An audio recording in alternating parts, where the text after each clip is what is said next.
Masa dari Masjidil Haram bedek tadi malam, pagi ini ada lagi di sini? Mereka tidak masuk akal. Kenapa? Kejadian itu tidak mungkin bisa terjadi. Ternyata mereka lupa bahwa kejadian Isra Mi'raj itu bukan Muhammad yang punya mau, tapi Allah yang punya mau. Kita simak firman Allah.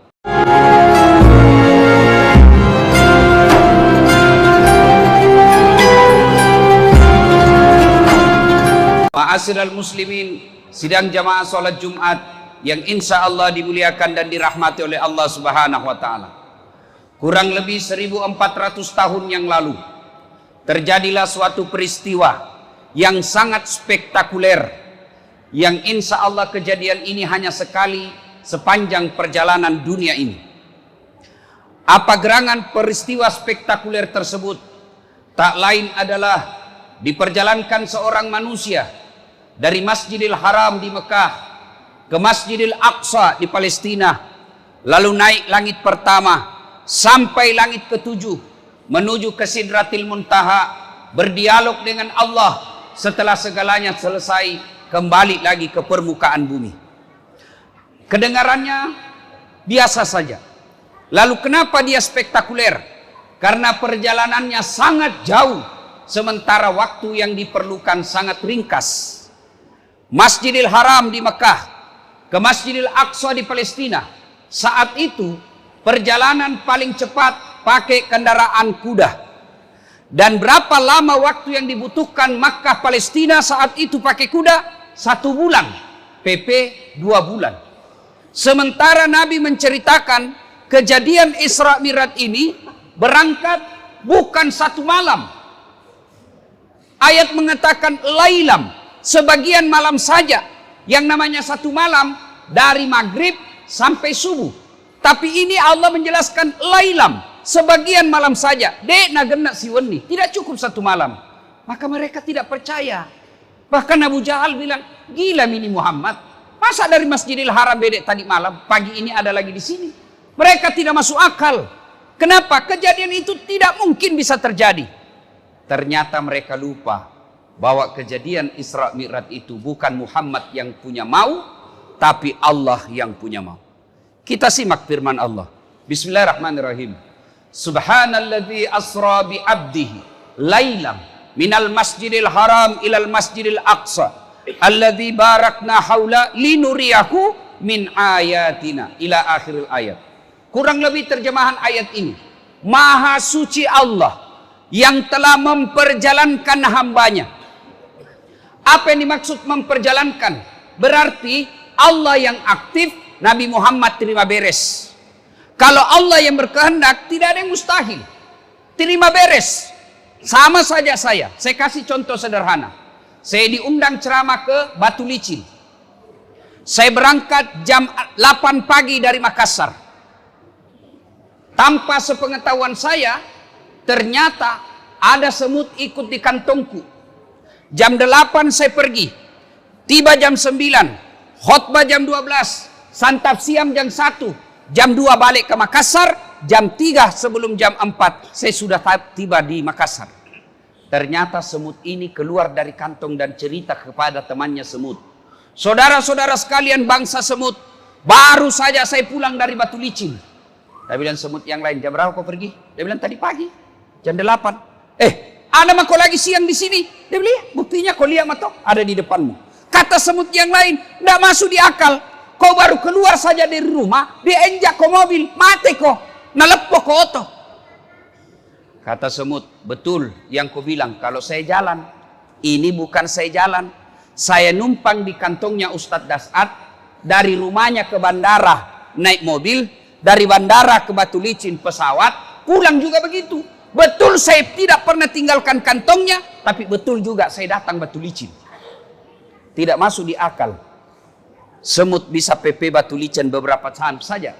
Tapi bukan semut yang jalan. Siapa? Das'ad Latif yang jalan. Dia numpang di kantongnya Das'ad.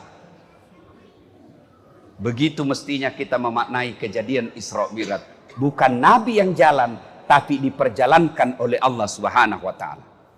Inilah kejadian Isra dan Mi'raj yang kita peringati seperti bulan saat ini, bulan Rajab. Selalu diingatkan buat kita, Isra dan Mi'raj. Nah, pertanyaan pertama, kenapa Nabi diisrakan? Untuk apa Nabi diperjalankan? Dalam Islam ada 2 tahun yang aneh-aneh namanya. 1, tahun gajah, tahun lahirnya Nabi. Kenapa disebut tahun gajah? Karena ada pasukan gajah yang menghancurkan Ka'bah, dengan izin Allah dihancurkan. Yang kedua, tahun duka cita. Kenapa disebut tahun duka cita? Karena 2 orang yang paling mencintai dan dicintai oleh Nabi meninggal pada tahun yang sama. 1, kakek beliau Abdul Muttalib. 2, istri beliau Khadijah meninggal pada tahun yang sama. Maka Nabi pada saat itu menyebutnya disebut tahun duka cita. Mestinya wana Nabi tak sedih, Nabi duka cita. Pada saat Nabi berduka, datanglah perintah Allah melalui malaikat Jibril. Jibril, kau jemput kekasihku Muhammad. Saya mau bawa dia jalan-jalan. Saya mau hibur dia. Kemana? Bukan ke Bali. Kemana? Bukan ke Eropa. Kemana? Langsung ketemu dengan Allah Subhanahu wa Ta'ala. Bayangkan, saya saja pernah diundang ceramah ke Istana Wakil Presiden. Bangga saya. Undangan saya itu saya pertontonkan semua kepada keluarga aku di kampung. Ita Kocule, kau lihat ini. Saya diundang ke Istana Wakil Presiden. Baru Istana Wakil Presiden kita sudah bangga. Bagaimana kalau Allah yang mengundang? Allah mengundang malaikat melalui Jibril. Allah mengundang Muhammad. Muhammad, datang kau menghadap kepada Allah. Untuk apa? Nah, ada pertanyaan. Kenapa dari Masjidil Haram ke Masjidil Aqsa? Kenapa mesti ke Masjidil Aqsa? Kenapa tidak dari Masjidil Haram langsung naik ke langit? Kan boros. Dari Mekah bisa langsung ke langit. Dari Madinah bisa langsung ke langit. Kenapa mesti ke Masjidil Aqsa dulu? Kenapa mesti mutar-mutar? Kan bisa dari Mekah langsung ke atas langit. Allah menjawabnya dalam ayat berikutnya. Linuriyahu min ayatina. Untuk memperlihatkan sebagian dari tanda-tanda kebesaran kami. Apa saja yang Allah perlihatkan kepada Nabi? Luar biasa perumpamaan. Nabi pernah melihat ada seorang petani yang menanam 1 biji. Menanam 1 biji. Hebatnya begitu dia tanam langsung tumbuh. Hebatnya lagi langsung berbuah. Luar biasanya lagi begitu dipetik buahnya muncul buah baru. Petik buahnya muncul buah baru. Subhanallah. Tanam langsung panen. Di kampungku tanam gagal panen. Ini tanam langsung panen. Makutani Nabi tak bertanya Nabi kepada Jibril, ya Jibril, siapa gerangan itu? Hebat sekali, tanam langsung panen. Jibril menjawab, itulah umatmu waktu hidup di dunia rajin bersedekah, membangun masjid, membantu panti asuhan, membantu janda-janda tua, membantu fakir miskin. Itu mereka yang punya lahan tanam langsung tumbuh dan langsung panen. Allah telah menyediakan lahan di dunia. Silahkan ambil lahan-lahan itu. Lahan itu berupa pembangunan masjid. Lahan itu berupa anak yatim. Lahan itu berupa orang miskin. Di masa-masa pandemik seperti ini. Berapa banyak orang di PHK. Berapa banyak orang punya utang-utang online. Kalau Anda mampu. Kalau Bapak Ibu mampu. Ringankan beban itu. Itulah tanaman yang tidak pernah habis-habisnya. Lalu Nabi lagi ada melihat orang manusia. Yang kukunya terbuat dari tembaga api neraka. Dia cakar-cakar mukanya. Dia hancurkan mukanya. Dia makan bangkai di depannya. Lalu Nabi bertanya, ya Jibril, siapa itu? Jibril menjawab, itu orang yang suka cerita kejelekannya. Yang suka menyebar-nyebar fitnah. Lalu ada lagi Nabi melihat manusia yang pikulnya. Dia ambil beban, dia pikul. Tapi dia tidak mampu. Dia berkata kalau bahasa Indonesia, beratnya. Tapi dia tambah lagi. Beratnya, dia tambah lagi. Dia bilang berat sekali, tapi dia tambah. Nabi bertanya, Jibril siapa itu? Dia tahu berat tapi dia tambah bebannya. Dia tahu sendiri berat tapi dia tambahnya lagi. Kata Jibril, itulah umatmu yang diberikan beban pikul, diberikan amanah tapi dia tidak mampu memikulnya. Dia tahu tidak mampu jadi wali kota tapi dia jadi wali kota. Dia tahu tidak mampu jadi gubernur, dia jadikan gubernur. Itulah orang-orang yang tidak mampu memikul beban yang diberikannya. Amanah yang diberikan, dia tidak mampu memikulnya. Banyak yang dilihat oleh Nabi tapi waktu terbatas. Naiklah Nabi. Langit pertama, langit kedua, langit ketiga, sampai langit ketujuh. Menuju ke Sidratil Muntaha. Sidratil Muntaha menuju ke Mustawa. Ketika sampai di Mustawa, malaikat Jibril berkata, "Ya Muhammad, saya tidak bisa masuk area ini. Kamu saja yang diizinkan Allah. Kalau saya masuk wilayah ini, hangus tubuhku. Tidak bisa kami masuk ini. Ini wilayah khusus. Kamu saja yang masuk. Temani saya Jibril." Jibril menjawab, "Tidak bisa. Kalau saya masuk daerah ini, hangus saya pudah tubuh." Masuklah Nabi. Begitu Nabi masuk, dengar jawaban, kedengaran salam dari Allah. "Assalamu alayka ayyuhan nabiyyu wa rahmatullahi wa barakatuh. Assalamu alayna wa ala ibadillahi salihin." Itulah yang kita baca ketika kita tahiyat, dialog antara Allah dengan Rasulullah Muhammad sallallahu alaihi wasallam. Maka Bapak ketika baca tahiyat jangan buru-buru. Jangan cepat-cepat. Kenapa? Di situ terjadi dialog antara Allah dengan hambanya. Jangan tahiyat barakallahu, assalamualaikum. Ini namanya dialog. Dialog, saya bicara, Bapak dengar. Bapak bicara, saya dengar. Itu namanya dialog. Kalau Bapak bicara, saya juga bicara, itu namanya bertengkar. Solat itu dialog antara Allah dengan hambanya. Maka ketika solat, tartil, bacaan-bacaan solatmu, jangan kau buru-buru. Orang saya tanya, kenapa cepat sekali? Kau sholat duhur tidak cukup 2 menit. Apa dia bilang? Kan saya sudah hafal Ustaz. Dari kecil saya sholat, saya sudah hafal mati bacaannya. Kalau hafal saja kau cuma bilang begini, Allahu Akbar, Tuhan bacaannya sama kemarin. Assalamualaikum warahmatullahi. Selesai. Tapi sholat itu ada rukun-rukunnya. Sholat itu ada tertib-tertibnya yang harus kita lakukan. Nah selesai. Lalu ketika berdialog dengan Allah, Muhammad berkata, "Ya Allah, hambaku ini kan kecil-kecil. Hambaku ini kan pendek-pendek umurnya." Bayangkan Pak, Nabi Nuh berdoa 900 tahun baru Allah kabulkan. Mana ada umatnya Nabi Muhammad ratusan tahun. Sedikit sekali di atas 100 tahun. Rata-rata 60-70 sudah panen.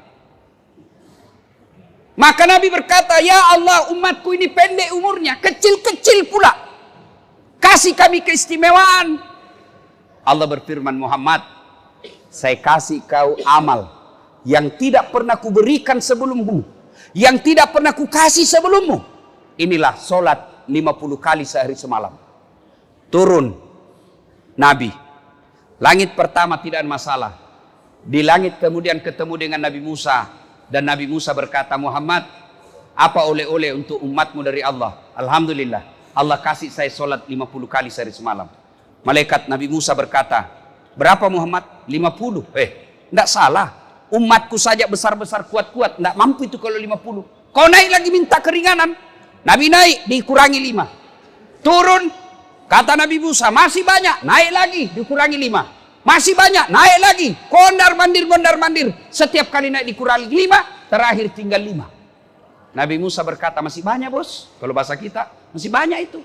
Di sini kelihatan cerdasnya Nabi. Kata Nabi, "Setiap kali saya naik 5 kali kurang. Sekarang tinggal 5. Kalau saya naik lagi, tidak ada yang bisa dapat. Sebentar Muhammad, Musa, nanti kita lihat." Ternyata apa yang dicemarkan Nabi Musa betul adanya. Sekarang saja yang tinggal 5 Pak. Masih ada yang hari Jumat saja datang. Itu pun paling terlambat datang, paling cepat pulang. Orang khotbah dia tidur. Bagaimana kalau jadi 50 Pak? Tidak ada waktu lagi menjadi penambang. Bagaimana seandainya jadi 50 kali sehari semalam? Tidak ada lagi waktu untuk dagang. Keluar rumah, hayya alas salat. Salat lagi, tunggu dulu, masuk lagi. Begitu keluar mau naik mobil, hayya alal falah, salat lagi. Alhamdulillah tinggal 5. Maka jangan sampai Bapak alaikan ini 5. Panjang perjalanan. Pulang Nabi. Dikisahkan kepada kaum Makkah waktu itu. "Ayuhan nas, wahai penduduk Makkah, baru saja saya pulang dari Masjidil Aqsa."